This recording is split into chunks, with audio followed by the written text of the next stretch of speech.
چې څوک درته ووایي چې ته په څه کې وایي زه عالم مجلس کې یم څه به وایي زه عالم مجلس تحفظ ختم نبوت کې یم زه د ختم نبوت کارکون یم ختم نبوت دپاره سا ورکوم ختم نبوت دپاره سر ورکوم ختم نبوت دپاره وینه تویوم ختم نبوت دپاره ځان قربانوم جیداد قربانوم هر څه قربانوم دا اراده ساتئ انشاءالله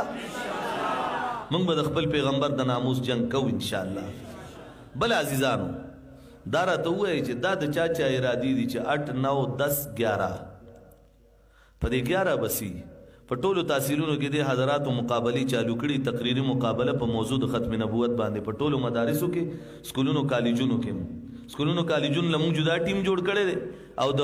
مدرسو د پاره جدا ټیم دی اوس په دې 8 په دې 11 تاریخ باندې چې دا کم د تحصیلونو مقابله وشي نو چې باغی کې کم فرست سیکنډ تھرد راشي هغه به باغ جمعات ترازی مرکزی دفتر ته نو په باغ جمعات کې بیا به د ضلع په سطح په 11 تاریخ د ماسپخین نه مقابله چالو کیږي هغه مقابله به تر ماخام رسی تر ماسختنه تقریری مقابله به وی ججان به ورته ناستي د تحصیلونو مقابلو کې تفصیل ترتیب روان دي تحصیلونو مقابله روان دي تاسو کله دي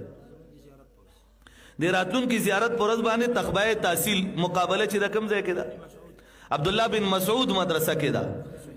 مفتی صاحب صاحب دی مدرسه کې ماسپخین به چالو کیږي تر ماخام وي تر مازیګر وي بیا ضلع مقابله چې کوم کیږي د دې ترتیب د تحصیلونو جدا جوړ دی بیا ضلع ته به دغه تحصیلونه یونین کونسل چې کم کسان ورکړي پوزیشن یې غستی دغه په ضلع کې د ختم نبوت په موضوع باندې مقابله کیږي د کې به د اولا نواخل تر دوري پورې هر طالب علم حصہ غستې شي اولا نواخل تر دوري پورې دوري نه بعد حصہ نشي غسته او د سکولونو کالجونو د هر کلاس طالب علم داغي د پاره یو جدا ترتیب د داغي مونږه مین چې کوم تاریخ دی غلا مقرر کړی نه چې مین ډیټ به کم یوي او په دې کې دي طلباو ته ویلي چې مونږ به تقریرونه نه لیکو په خپل مطالعه کوي په خپل بزان ته لیکي نو ان شاء الله دا په 11 تاریخ تقریری مقابله مرکزی ملمانه به مونږ به ټول یو په دې کې چې کوم فرست راغی غالبا چې ذلی هغه د پاره 10000 دی 15000 دی انعام مقرر کړی دی او داسې د سیکنډ د پاره 7000 داسې د تھرد د پاره 5000 یا نور چې پکې څومره انعامات مقرر دي اما سره ټول ډیټیلز دی وخت کې شته نه خو فیصله په د شورا شوې ده ان دغه به ان شاء الله تعالی کیږي دا راته وایي چې په دغه 11 تاریخ کم